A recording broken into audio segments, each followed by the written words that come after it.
ನೋಡಿ ವೀಕ್ಷಕರೇ, ನಾನು ಈಗ ನಿಂತಿರುವಂಥದ್ದು ಮೈಸೂರಿನ ಖಾಸಗಿ ಹೋಟೆಲ್ನ ಮುಂಭಾಗದಲ್ಲಿ. ನಮ್ಮ ಕ್ಯಾಮ್ರಾಮನ್ಗೆ ಹೇಳ್ತೀನಿ ಆ ಖಾಸಗಿ ಹೋಟೆಲನ್ನು ತೋರಿಸೋದಕ್ಕೆ. ಇದೇ ಖಾಸಗಿ ಹೋಟೆಲ್ನಲ್ಲಿ ಈಗ ಬಿಜೆಪಿ ಚಾಣಕ್ಯ ಆಗಿರುವಂಥ ಅಮಿತ್ ಶಾ ಅವರು ಮೈಸೂರು ಕ್ಲಸ್ಟರ್ ಮೀಟಿಂಗನ್ನು ನಡೆಸಿದ್ದಾರೆ. ಕೆಲವೇ ಕ್ಷಣಗಳ ಹಿಂದೆ ಕೋರ್ ಕಮಿಟಿ ಮೀಟಿಂಗ್ ಆಗಿದೆ. ಕೋರ್ ಕಮಿಟಿ ಮೀಟಿಂಗ್ ಮುಗಿದ ಬಳಿಕ ಕೆಲ ನಾಯಕರು ಹೊರಗಡೆ ಹೋಗಿದ್ದಾರೆ. ಆ ಕೋರ್ ಕಮಿಟಿ ಮೀಟಿಂಗ್ನಲ್ಲಿ ಒಂದಷ್ಟು ಚರ್ಚೆಗಳಾಗುತ್ತೆ. ಏನೆಲ್ಲ ಚರ್ಚೆಗಳಾಯಿತು ಅನ್ನೋದ್ರ ಬಗ್ಗೆ ಇನ್ಸೈಡ್ನ ಎಕ್ಸ್ಕ್ಲೂಸಿವ್ ಮಾಹಿತಿ ನಿಮ್ಮ ರಿಪಬ್ಲಿಕ್ ಕನ್ನಡಕ್ಕೆ ಲಭ್ಯ ಆಗಿದೆ. ಇಲ್ಲಿಂದನೇ ಕ್ಷಣ ಕ್ಷಣದ ಅಪ್ಡೇಟನ್ನು ಬೆಳಗ್ಗಿನಿಂದಲೂ ಕೂಡ ನಮ್ಮ ವೀಕ್ಷಕರಿಗೆ ಕೊಡುವಂಥ ಕೆಲಸವನ್ನು ಮಾಡ್ತಾ ಇದ್ವಿ. ಈಗಲೂ ಕೂಡ ಬಿಜೆಪಿ ಚಾಣಕ್ಯ ಕೇಂದ್ರ ಗೃಹ ಸಚಿವರಾಗಿರುವಂಥ ಅಮಿತ್ ಶಾ ಅವರ ನೇತೃತ್ವದಲ್ಲಿ ನಡೆದಂಥ ರಾಜ್ಯ ಬಿಜೆಪಿ ಕೋರ್ ಕಮಿಟಿ ಮೀಟಿಂಗ್ನಲ್ಲಿ ಅಮಿತ್ ಶಾ ಅವರು ಒಂದಷ್ಟು ವಿಚಾರಗಳನ್ನು ತಿಳಿಸಿದ್ದಾರೆ. ಹಿರಿಯ ನಾಯಕರಿಗೆ ಒಂದಷ್ಟು ಮನದಟ್ಟು ಮಾಡಿಕೊಳ್ಳುವಂಥ ಕೆಲಸವನ್ನು ಮಾಡಿದ್ದಾರೆ. ಇನ್ಸೈಡ್ ಮಾಹಿತಿ ರಿಪಬ್ಲಿಕ್ ಕನ್ನಡಕ್ಕೆ ಲಭ್ಯವಾಗಿರುವಂಥದ್ದು. ರಾಜ್ಯದಲ್ಲಿರುವಂಥ 28 ಲೋಕಸಭಾ ಕ್ಷೇತ್ರವನ್ನು ಗೆದ್ದುಕೊಂಡು ಬರಬೇಕು, ಆ ಅವಕಾಶ ನಮಗಿದೆ. ಒಂದು ಒಳ್ಳೆಯ ಅಭಿಪ್ರಾಯಗಳು ವ್ಯಕ್ತವಾಗ್ತಾ ಇದೆ. ನಮಗೆ ಗೊತ್ತಿದೆ ನಾವು ಗೆಲ್ತೀವಿ ಅಂತೇಳಿ. ಆದರೆ ಒಂದಷ್ಟು ಚೇಂಜಸನ್ನು ಮಾಡಬೇಕು. ಅಂದರೆ ಆ ಚೇಂಜಸ್ ಏನಂತಂದರೆ ಓಡಾಟಗಳು ಹೆಚ್ಚಾಗಬೇಕು, ಆಕ್ಟಿವ್ ಆಗಬೇಕು. ಈಗ ದೇಶದಲ್ಲಿರುವಂಥ ಅಲೆ ಏನಿದೆ ಅದು ರಾಜ್ಯದಲ್ಲೂ ಕೂಡ ಸೃಷ್ಟಿಯಾಗುವಂತೆ ಮಾಡಬೇಕು ಅನ್ನೋದ್ರ ಬಗ್ಗೆ ಈ ರೀತಿಯಾಗಿ ಚರ್ಚೆಗಳಾಗಿದೆ. ನೋಡಿ, 28 ಕ್ಷೇತ್ರಗಳನ್ನು ನಾವು ಗೆಲ್ತೀವಿ ಎನ್ನುವ ವಿಶ್ವಾಸವನ್ನು ಇವತ್ತು ಅಮಿತ್ ಶಾ ಅವರು ಕೋರ್ ಕಮಿಟಿ ಮೀಟಿಂಗ್ನಲ್ಲಿ ವ್ಯಕ್ತಪಡಿಸಿದ್ದಾರೆ. ಆದರೆ ವೋಟ್ ಪರ್ಸೆಂಟೇಜನ್ನು ನಾವು ಹೆಚ್ಚಿಸ್ಕೊಳ್ಬೇಕು. ಅದಕ್ಕೋಸ್ಕರ ನಾವೆಲ್ಲರೂ ಕೂಡ ಒಟ್ಟಿಗೆ ಕೆಲಸವನ್ನು ಮಾಡಬೇಕಾಗುತ್ತೆ. ಚುರುಕುತನದಿಂದ ಫುಲ್ ಆಕ್ಟಿವ್ ಆಗಿ ಪ್ರತಿಯೊಬ್ಬರು ಕೂಡ ಕೆಲಸವನ್ನ ಮಾಡಬೇಕು ಅಂತ ಹೇಳಿ ಅವರು ತಿಳಿಸಿದ್ದಾರೆ. ನೋಡಿ, ಬಿಜೆಪಿಗೆ 28 ಕ್ಷೇತ್ರದಲ್ಲಿ ಗೆಲ್ಲೋ ಅವಕಾಶವಿದೆ ಅಂತೇಳಿ ಬಿಜೆಪಿ ಚಾಣಕ್ಯ ಅಮಿತ್ ಶಾ ಅವರು ಹೇಳಿದ್ದಾರೆ.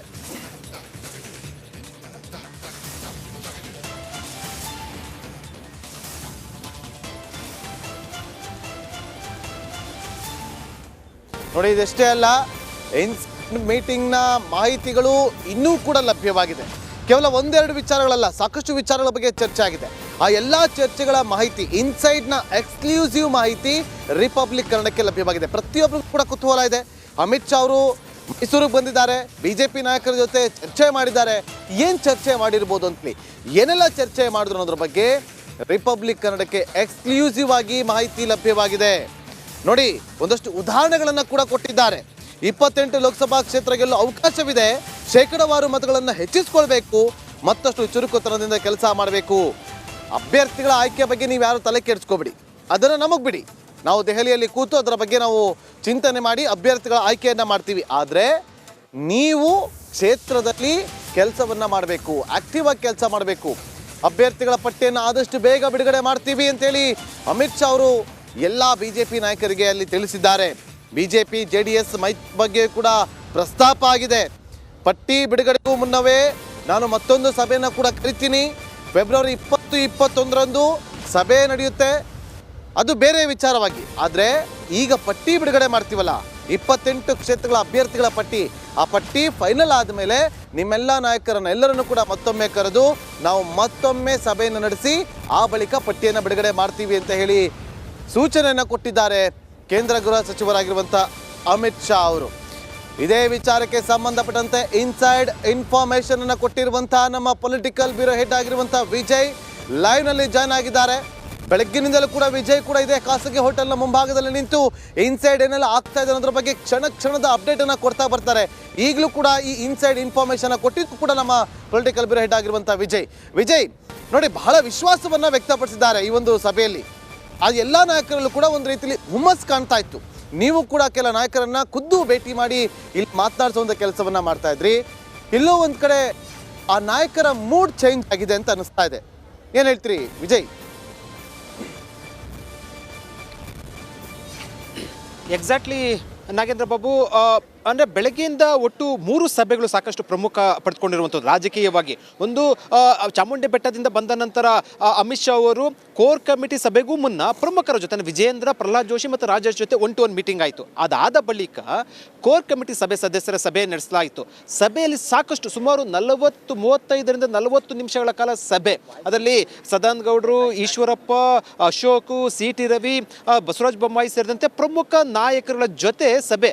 ಅದು 28 28 ಲೋಕಸಭಾ ಕ್ಷೇತ್ರಗಳು ಇಡೀ ರಾಜ್ಯದ ಮುಂದಿನ ಲೋಕಸಭಾ ಚುನಾವಣೆ ಸಂಬಂಧಪಟ್ಟಂತೆ ಮೊದಲ ಸಭೆ, ರಾಜ್ಯ ನಾಯಕರ ಜೊತೆ ಸಭೆ 40 ನಿಮಿಷಗಳ ಕಾಲ ಅಮಿತ್ ಶಾ ಅವರು ಸಾಕಷ್ಟು ವಿಚಾರಗಳನ್ನು ಪ್ರಸ್ತಾಪ ಮಾಡಿದ್ರು. ಅಂದರೆ ಈಗಾಗಲೇ ಕೂಡ ರಾಜ್ಯದಲ್ಲಿರುವಂಥ ಸಂಪೂರ್ಣ ವರದಿಯ ಜೊತೆ ಬಂದಿರುವಂಥ ಅಮಿತ್ ಶಾ ಅವರು ಒಂದು ಮಾತನ್ನು ಹೇಳಿದ್ರು. ಅಂದರೆ ಎಷ್ಟರ ಮಟ್ಟಿಗೆ ರಾಜ್ಯದ ಪರಿಸ್ಥಿತಿ ಮತ್ತು ಲೋಕಸಭಾ ಬಗ್ಗೆ ಅವರಿಗೆ ಮಾಹಿತಿ ಇತ್ತು ಅಂದರೆ ಅಸಮಾಧಾನ ಸಂಬಂಧಪಟ್ಟಂತೆ ಎಲ್ಲಿದೆ ಅದನ್ನು ಪಾಯಿಂಟ್ ಔಟ್ ಮಾಡಿದ್ರು. ಅಂದರೆ ಪರ್ಟಿಕ್ಯುಲರ್ಗೆ ಅವರು ಹೇಳಿರುವಂಥದ್ದು 28 ಲೋಕಸಭಾ ಕ್ಷೇತ್ರಗಳ ಗೆಲ್ಲುವಂಥ ಅವಕಾಶ ಇದೆ.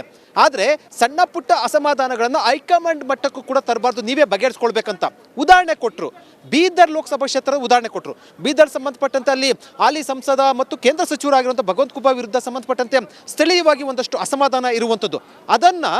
ಅದನ್ನು ನಿರ್ದಿಷ್ಟವಾಗಿ ಪಾಯಿಂಟ್ ಔಟ್ ಮಾಡಿ ಹೇಳಿದ್ರು, ಈ ಥರದ ಅಸಮಾಧಾನ ಇದೆ, ಈ ಥರದ ಅಸಮಾಧಾನ ಇರುವಂಥ ಕ್ಷೇತ್ರಗಳನ್ನು ನೀವೇ ಗುರುತಿಸಿ, ನೀವೇ ಅಸಮಾಧಾನವನ್ನು ಬಗೆಹರಿಸ್ಕೊಳ್ಳಿ ಅಂತ. ಜೊತೆಗೆ ಒಂದು ಸೂಚನೆಯನ್ನು ಕೊಟ್ಟರು. ಅಂದರೆ ಕ್ಷೇತ್ರವಾರು ಸಂಬಂಧಪಟ್ಟಂತೆ ಏನು ಎಲ್ಲಿ ಅಸಮಾಧಾನ ಇದೆ, ಉದಾಹರಣೆಗೆ ಬೀದರು ಅಥವಾ ಬೇರೆ ಒಂದು ಕ್ಷೇತ್ರ ಇದ್ದರೆ ಅಲ್ಲಿ 2 ಪ್ರಮುಖ ನಾಯಕರನ್ನು ನೇಮಿಸಿ ಉಸ್ತುವಾರಿ ಕೊಡಿ, ಅಲ್ಲಿ ಕುಳಿತುಕೊಂಡು ಯಾವ್ಯಾವ ಕ್ಷೇತ್ರದ ಅಸಮಾಧಾನ ನಾಯಕರಿದ್ದಾರೆ ಆ ಸಮಾಧಾನ ಮಾಡುವಂಥ ಕೆಲಸವನ್ನು ಮಾಡಬೇಕು, ಅದರ ಇಬ್ಬಿಬ್ಬರು ಇನ್ಚಾರ್ಜ್ ಮಾಡಬೇಕು ಅಂತ ಸೂಚನೆಯನ್ನು ಕೊಟ್ಟರು. ಜೊತೆಗೆ ಬಹಳ ಪ್ರಮುಖವಾಗಿ ಎಲ್ಲೂ ಕೂಡ ಅಸಮಾಧಾನ ಬುಗಿ ಹೇಳದಂತೆ ಅಂದರೆ ಅಸಮಾಧಾನ ಆಗದಂತೆ ಕೂಡ ನೋಡ್ಕೊಳ್ಬೇಕು. ಮತ್ತು ಕ್ಷೇತ್ರವಾರು ಸಂಬಂಧಪಟ್ಟಂತೆ ಮುಂದಿನ ದಿನಗಳಲ್ಲಿ ನಾನು ಸಭೆ ನಡೆಸ್ತೀನಿ, ಅಭ್ಯರ್ಥಿಗಳ ಆಯ್ಕೆ ಸೇರಿದಂತೆ ಎಲ್ಲವೂ ಕೂಡ ನಮಗೆ ಬಿಡಿ, ಆದರೆ 28 ಲೋಕಸಭಾ ಕ್ಷೇತ್ರಗಳನ್ನು ಗೆಲ್ಲುವಂಥ ಗುರಿ ಹೊಂದಬೇಕು ಅಂತ ಬಹಳ ಪ್ರಮುಖವಾಗಿ ಹೇಳಿರುವಂಥದ್ದು. ಜೊತೆಗೆ BJP JDS ಮೈತ್ರಿ ಸಂಬಂಧಪಟ್ಟಂತೂ ಕೂಡ ಪ್ರಸ್ತಾಪ ಆಗಿರುವಂಥದ್ದು. ಅಂದರೆ ಮೈತ್ರಿ ವಿಚಾರ ಸಂಬಂಧಪಟ್ಟಂತೆ ಹೇಗಾಯಿತು ಅನ್ನೋ ಸಂಬಂಧಪಟ್ಟಂತೂ ಕೂಡ ಯಾಕಾಯಿತು ಅನ್ನೋದು ಸಂಬಂಧಪಟ್ಟಂತೂ ಕೂಡ ಸಮಾಲೋಚನೆ ಮಾಡಿದ್ರು. ಜೊತೆಗೆ ಎಲ್ಲ ನಾಯಕರು ಕೂಡ ಒಂದು ಸೂಚನೆಯನ್ನು ಕೊಟ್ಟರು, ಅತಿ ಹೆಚ್ಚು ಲೀಡ್ ಬರಬೇಕು. ಅಂದರೆ ಹಿಂದಿನ ಲೋಕಸಭಾ ಚುನಾವಣೆ ಬಂದಂಥ 25 ಸ್ಥಾನಗಳ ಸಂಬಂಧಪಟ್ಟ ಪ್ರಸ್ತಾಪ ಮಾಡಿ ಈ ಬಾರಿ ಶೇಕಡಾವಾರು ಮತದಾನ ಜಾಸ್ತಿ ಆಗಬೇಕು, BJP ಪರ ಅಲೆ ಇರುವಂಥದ್ದು, ಅದನ್ನು ಎನ್ಕ್ಯಾಶ್ ಮಾಡ್ಕೊಳ್ಬೇಕು, ಹೆಚ್ಚು ಶೇಕಡಾವಾರು ಪರ್ಸೆಂಟೇಜ್ ವೋಟಿಂಗ್ ಜಾಸ್ತಿ ಆಗಬೇಕು, ಈ ಕಡೆ ಗಮನ ಕೊಡಬೇಕು. ಜೊತೆಗೆ ಯಾವುದೇ ನಾಯಕರಲ್ಲಿ ಕೂಡ ಅಸಮಾಧಾನ ಇರಬಾರ್ದು. ಮತ್ತು ಈ ಸಂಬಂಧಪಟ್ಟಂತೆ ಕೇಂದ್ರದಿಂದ ಏನು ಸಹಕಾರ ಬೇಕು ಅಂದರೆ ಯಾವ ನಿಟ್ಟಿನಲ್ಲಿ ಕೇಂದ್ರ ನಾಯಕರು ಪ್ರಚಾರ ಮಾಡಬೇಕು, ಅದರಲ್ಲೂ ವಿಶೇಷವಾಗಿ ಮೋದಿಯವರು ಎಲ್ಲೆಲ್ಲಿ ಪ್ರಚಾರ ಮಾಡಬೇಕು ಅವೆಲ್ಲವನ್ನು ಕೂಡ ನಾವು ತಯಾರು ಮಾಡಿಕೊಡ್ತೀವಿ. ಮತ್ತು ಟಿಕೆಟ್ ಹಂಚಿಕೆ ಅಂದರೆ ಟಿಕೆಟ್ ಪ್ರಕಟ, ಅಭ್ಯರ್ಥಿಗಳ ಆಯ್ಕೆ ಪಟ್ಟಿ ಪ್ರಕಟ ಸೇರಿದಂತೆ ಏನು ಪಟ್ಟಿ ಪ್ರಕಟ ಇದೆ ಅದನ್ನು ಮತ್ತೊಮ್ಮೆ ಸಭೆ ನಾವು ಹೇಳ್ತೀವಿ ಅಂತ ಹೇಳೋ ಮೂಲಕ ಖಂಡಿತ ಹೌದು. ಯಾಕೆ ಅಂತಂದ್ರೆ ಈಗ ಇರುವಂತ ವಿಚಾರ ಅಂತಂದ್ರೆ BJP ಪರವಾಗಿ ಒಳ್ಳೆ ಅಲೆ ಇದೆ ಅನ್ನುವ ಒಂದು ರಿಪೋರ್ಟ್ BJP ಚಾಣಕ್ಯರ ಕೈಗೆ ಸಿಕ್ಕಿದೆ ಅನ್ನೋದು ಕೂಡ ಈಗ ಸ್ಪಷ್ಟವಾಗಿ ಗೊತ್ತಾಗ್ತಾ ಇದೆ.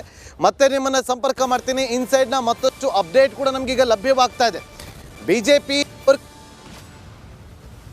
ಮಾತ್ರ ಕೊಟ್ಟಿರೋದಲ್ಲ, ಇದರ ಜೊತೆಗೆ ಒಂದಷ್ಟು ಸಮಸ್ಯೆಗಳೇನಿತ್ತು, ಗೊಂದಲಗಳೇನಿತ್ತು ಅದರ ಬಗ್ಗೆ ಕೂಡ ಮಾಹಿತಿಯನ್ನು ಕಲೆ ಹಾಕಿದ್ದಾರೆ. ಅದು ಉದಾಹರಣೆ ಸಮೇತವಾಗಿ ಏನು ಮಾಡಬೇಕು ಅನ್ನೋದ್ರ ಬಗ್ಗೆ BJP ಚಾಣಕ್ಯ ರಾಜ್ಯ ಹಿರಿಯ BJP ನಾಯಕರಿಗೆ ಸೂಚನೆಯನ್ನು ಕೊಟ್ಟಿದ್ದಾರೆ. ಇದು ಇನ್ಸೈಡ್ ಇನ್ಫಾರ್ಮೇಷನ್. ಕೆಲ BJP ಹಿರಿಯ ನಾಯಕರು ಅವರಿಗೆ ಏನು ಮಾಡಬೇಕು ಅಂತೇಳಿ ಅಮಿತ್ ಶಾ ಅವರು ಸೂಚನೆಯನ್ನು ಕೊಟ್ಟಿದ್ದಾರೆ. ಯಾಕಂದರೆ 28 ಲೋಕಸಭಾ ಕ್ಷೇತ್ರಕ್ಕೆ 28ಕ್ಕೆ 28 ಗೆಲ್ಲಬೇಕು.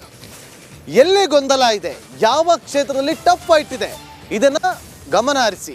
ಯಾಕೆಂದರೆ ಕೆಲ ದಿನಗಳ ಹಿಂದೆ ಒಂದು ಕ್ಷೇತ್ರದ ವಿಚಾರವಾಗಿ KS ಈಶ್ವರಪ್ಪ ಅವರಾಗಿರ್ಬೋದು, ಯಡಿಯೂರಪ್ಪ ಅವರಾಗಿರ್ಬೋದು, ಇಬ್ಬರು ಕೂಡ ಎಂಟ್ರಿ ಆಗಿ ಅದನ್ನು ಬಗೆಹರಿಸುವ ಪ್ರಯತ್ನವನ್ನು ಮಾಡಿದರು. ಅದೇ ರೀತಿಯಾಗಿ ಇನ್ನು ಮುಂದೆ ಕೂಡ ಮಾಡಿ ಯಾವ ಕ್ಷೇತ್ರದಲ್ಲಿ ಗೊಂದಲ ಇದೆ, ಯಾವ ಕ್ಷೇತ್ರದಲ್ಲಿ ಟಫ್ ಫೈಟ್ ಇದೆ ಆ ಕ್ಷೇತ್ರಗಳ ಬಗ್ಗೆ ಗಮನ ಹರಿಸಿ. ಜೊತೆಗೆ ನಾಯಕರು ನೀವೇ ಹೋಗಿ ನಮ್ಮವರೆಗೂ ಇದರ ಬಗ್ಗೆ ಮಾಹಿತಿಯನ್ನು ತರೋದು ಬೇಡ, ನಮ್ಮವರೆಗೂ ಇದನ್ನು ತಂದು ನಮ್ಮ ಮುಂದೆ ಇಡುವಂಥ ಪ್ರಯತ್ನ ಮಾಡ್ಕೋಬೇಡಿ.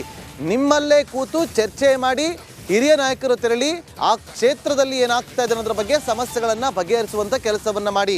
ದಿನೇ ಸಮಸ್ಯೆಗಳನ್ನು ಬಗೆಹರಿಸಿ ಚುನಾವಣೆ ಹತ್ತಿರ ಬರ್ತಾ ಇದ್ದಂತೆ ಯಾವುದೇ ಗೊಂದಲಗಳು ಇಲ್ಲದಂತೆ ನೀವು ಎಚ್ಚರಿಕೆಯನ್ನು ವಹಿಸಬೇಕು ಅಂತೇಳಿ.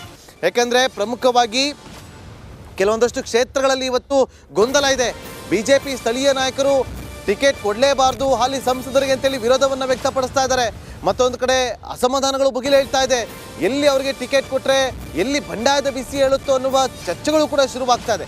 ಈ ರೀತಿಯಾದಂಥ ಸಮಸ್ಯೆಗಳು ಇರೋದ್ರ ಬಗ್ಗೆ ಅಮಿತ್ ಶಾ ಅವರಿಗೆ ರಿಪೋರ್ಟ್ ಸಿಕ್ಕಿದೆ. ಇದನ್ನು ಪದೇ ಹಿರಿಯ ನಾಯಕರಿಗೆ ಸೂಚನೆ ಕೊಟ್ಟಿದ್ದಾರಂತೆ ಅಮಿತ್ ಶಾ ಅವರು. ಮಾಹಿತಿ ಕೊಡ್ತಾ ಇದ್ರು ನಮ್ಮ ಪೊಲಿಟಿಕಲ್ ಬ್ಯೂರೋ ಹೆಡ್ ಆಗಿರುವಂಥ ವಿಜಯ್. ನೋಡಿ, ನೀವು ಹೇಳ್ತಾ ಇದ್ರಿ 28 ಕ್ಷೇತ್ರಗಳ ಒಂದು ರಿಪೋರ್ಟ್ ಅವರ ಕೈಯಲ್ಲಿದೆ ಅನ್ನೋದು. ಯಾಕೆಂದರೆ ಯಾವ ಕ್ಷೇತ್ರದಲ್ಲಿ ಗೊಂದಲ ಇದೆ ಅನ್ನೋದು ಉದಾಹರಣೆ ಸಮೇತವಾಗಿ ಇನ್ಸೈಡ್ ಮೀಟಿಂಗ್ನಲ್ಲಿ ಕೊಟ್ಟಿದ್ದಾರೆ. ಸೊ ಈ 28ಕ್ಕೆ 28 ಗೆಲ್ಲಬೇಕು ಅನ್ನೋ ಒಂದು ವಿಚಾರ ಇದೆಯಲ್ಲ, ಇದು ಇವತ್ತಿನ ಸಭೆ ಎಷ್ಟು ಪ್ರಾಮುಖ್ಯತೆಯನ್ನು ಪಡೆದುಕೊಳ್ಳುತ್ತೆ, ಜೊತೆಗೆ ರಾಜ್ಯದ ನಾಯಕರಿಗೆ BJP ನಾಯಕರಿಗೆ ಬೂಸ್ಟರ್ ಡೋಸ್ ಕೊಟ್ಟಂತಾಗಿದೆಯಾ?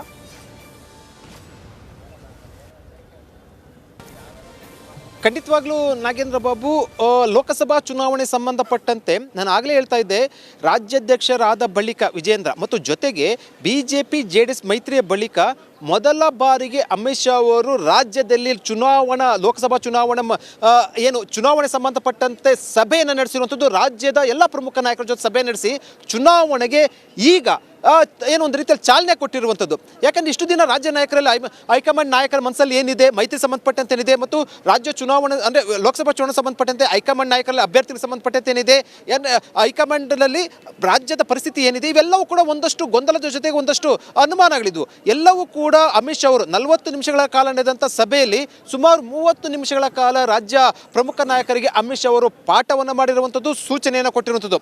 ಅಲ್ಲಿ ಒಂದು ಮಾತನ್ನು ಹೇಳಿರುವಂಥದ್ದು, 28ಕ್ಕೆ 28 ಕೂಡ ಗೆಲ್ಲುವಂಥ ಅವಕಾಶ ಇದೆ. ಜೊತೆಗೆ ಒಂದು ಅಂಶ, ಎಲ್ಲಿ ಟಫ್ ಫೈಟ್ ಅಂದರೆ ಫೈಟ್ ಅನ್ನೋಕ್ಕಿಂತ ಒಂದಷ್ಟು ನೇರ ಫೈಟು, ಒಂದಷ್ಟು ಟಫ್ ಫೈಟ್ ಇರುತ್ತೆ, ಅಂಥ ಕ್ಷೇತ್ರಗಳನ್ನು ಕಡೆ ಹೆಚ್ಚು ಗಮನ ಕೊಡಬೇಕು ಅಂತ ಹೇಳಿರುವಂಥದ್ದು. ಉದಾಹರಣೆಗೆ 28 ಲೋಕಸಭಾ ಕ್ಷೇತ್ರಗಳಲ್ಲಿ ಒಂದಷ್ಟು ಈಗ ಬೆಂಗಳೂರು ಗ್ರಾಮಾಂತರ ಒಂದಷ್ಟು ಸಾಕಷ್ಟು ಕ್ಲೋಸ್ ಫೈಟ್ ಇರುವಂಥದ್ದು. ಈ ಥರದ್ದೆಲ್ಲ ಕೂಡ ಫೈಟ್ ಇರುವಂಥ ಕ್ಷೇತ್ರಗಳಲ್ಲಿ ಸಾಕಷ್ಟು ಗಮನ ಹರಿಸಬೇಕು. ನೀವೇ ಕೂಡ ಅದನ್ನು ಐಡೆಂಟಿಫೈ ಮಾಡಬೇಕು. ಅಂದರೆ ಅಮಿತ್ ಶಾ ಅವರ ಬಳಿ ಆ ಕ್ಷೇತ್ರಗಳ ವರದಿ ಇದೆ, ಅಂಥ ಕ್ಷೇತ್ರಗಳನ್ನು ಪಟ್ಟಿ ಮಾಡಿ ವಿಶೇಷ ಗಮನ ಕೊಡಬೇಕಂತ ಸೂಚನೆಯನ್ನು ಕೊಟ್ಟಿರುವಂಥದ್ದು. ಬಹಳ ಪ್ರಮುಖವಾಗಿ ಅಸಮಾಧಾನ ಸಂಬಂಧಪಟ್ಟಂತೆ ಪದೇ ಪದೇ ಪ್ರಸ್ತಾಪ ಮಾಡಿ, ಅಂದರೆ ಸ್ಥಳೀಯವಾಗಿ ಒಂದಷ್ಟು ಅಸಮಾಧಾನ ಇರುತ್ತೆ, ಅದನ್ನು ಯಾವುದೇ ಕಾರಣಕ್ಕೂ ಬಹಿರಂಗ ಆಗದಂತ ಈಗ ಪ್ರಮುಖವಾಗಿ ಮತ್ತೊಂದು ಪ್ರಶ್ನೆ ನಾನು ಕೇಳಲೇಬೇಕು. ಯಾಕಂದ್ರೆ ಇವತ್ತು ರಾಜ್ಯದಲ್ಲಿ ಯಾಕಂದ್ರೆ BJP JDS ಮೈತ್ರಿ, ಸೊ ಈ ವಿಚಾರವಾಗಿ ಏನಾದರೂ ಸಭೆಯಲ್ಲಿ ಚರ್ಚೆ ಆಯ್ತಾ? ಚರ್ಚೆ ಆಗಿದ್ರೆ ಅಮಿತ್ ಶಾ ಅವರು ಈ ವಿಚಾರವಾಗಿ ಏನು ಸೂಚನೆ ಕೊಟ್ಟಿರ್ಬೋದು, ಅದು ಕೂಡ ಬಹಳ ಕುತೂಹಲಕಾರಿಯಾದಂಥ ವಿಚಾರ. ಅದ್ರ ಬಗ್ಗೆ ಏನಾದರೂ ಮಾಹಿತಿ ಸಿಕ್ಕಿದೆಯಾ ವಿಜಯ್?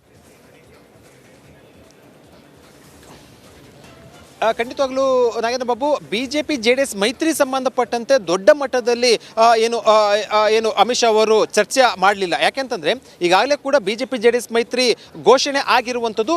28 ಲೋಕಸಭಾ ಕ್ಷೇತ್ರ ಅಂತ ಹೇಳಿದಾಗ ಅದು NDA ಅಭ್ಯರ್ಥಿಗಳು ಅಂದರೆ BJP JDS ಅಭ್ಯರ್ಥಿಗಳಂತೂ ಕೂಡ ಗಣನೆಗೆ ತೆಗೆದುಕೊಳ್ಳುವಂಥದ್ದು. ಜೊತೆಗೆ ವಿಶೇಷವಾಗಿ ಮೈತ್ರಿ ಸಂಬಂಧಪಟ್ಟಂತೆ ಹೆಚ್ಚು ಚರ್ಚೆ ಆಗಿಲ್ಲ. ಆದರೆ ಒಂದು ಪ್ರಸ್ತಾಪ ಆಗಿರುತ್ತು, ಮೈತ್ರಿ ಸಂಬಂಧಪಟ್ಟಂತೆ ಎರಡೂ ಅಭ್ಯರ್ಥಿಗಳು ಅಂದರೆ BJP JDS ಮೈತ್ರಿ ಹಿನ್ನೆಲೆಯಲ್ಲಿ 28 ಲೋಕಸಭಾ ಕ್ಷೇತ್ರಗಳನ್ನು ಕೂಡ ಗೆಲ್ಲಬೇಕು, ಯಾವುದು ಕೂಡ ಅಸಮಾಧಾನ ಆಗದ ರೀತಿಯಲ್ಲಿ ಅಂತ.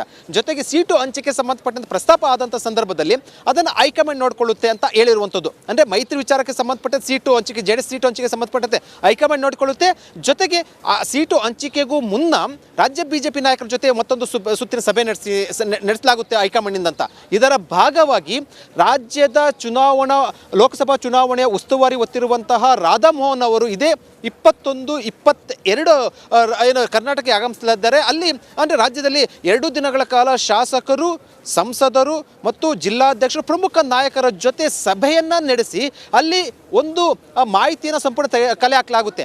ಆಗ BJP JDS ಮೈತ್ರಿ ಸಂಬಂಧಪಟ್ಟಂತೆ ಇರ್ಬೋದು, ಜೊತೆಗೆ ಸೀಟು ಹಂಚಿಕೆ ಸಂಬಂಧಪಟ್ಟಂತೆ ಇರ್ಬೋದು, ಇವೆಲ್ಲವೂ ಕೂಡ ಆಗ ಮೈತ್ರಿ ಅಭ್ಯರ್ಥಿಗಳ ಒಂದು ಚಿತ್ರಣ ಸಿಗುತ್ತೆ. ಅಂದರೆ 21ನೇ ತಾರೀಕು ಬಂದ ನಂತರ ಬಹುತೇಕವಾಗಿ ಎಲ್ಲವೂ ಅಂದುಕೊಂಡಂತೆ. ಆದರೆ ಇದೇ ತಿಂಗಳ ಕೊನೆಯಲ್ಲಿ ಅಭ್ಯರ್ಥಿಗಳ ಪಟ್ಟಿ ಪ್ರಕಟ ಆದರೂ ಕೂಡ ಆಶ್ಚರ್ಯ ಪಡಬೇಕಿಲ್ಲ ನಾಗೇಂದ್ರ ಬಾಬು. ಅಷ್ಟರ ಮಟ್ಟಿಗೆ ಬಹಳ ಸಾಕಷ್ಟು ಪ್ರಾಮುಖ್ಯತೆ ಪಡ್ಕೊಂಡಿರುವಂಥದ್ದು ಮೈತ್ರಿ ವಿಚಾರಕ್ಕೆ ಸಂಬಂಧಪಟ್ಟಂತೆ ಒಂದು ಸಂದೇಶವನ್ನು ಕೊಟ್ಟಿರುವಂಥದ್ದು ಸಭೆಯಲ್ಲಿ ಬಾಬು ನಾಗೇಂದ್ರ ಬಾಬು.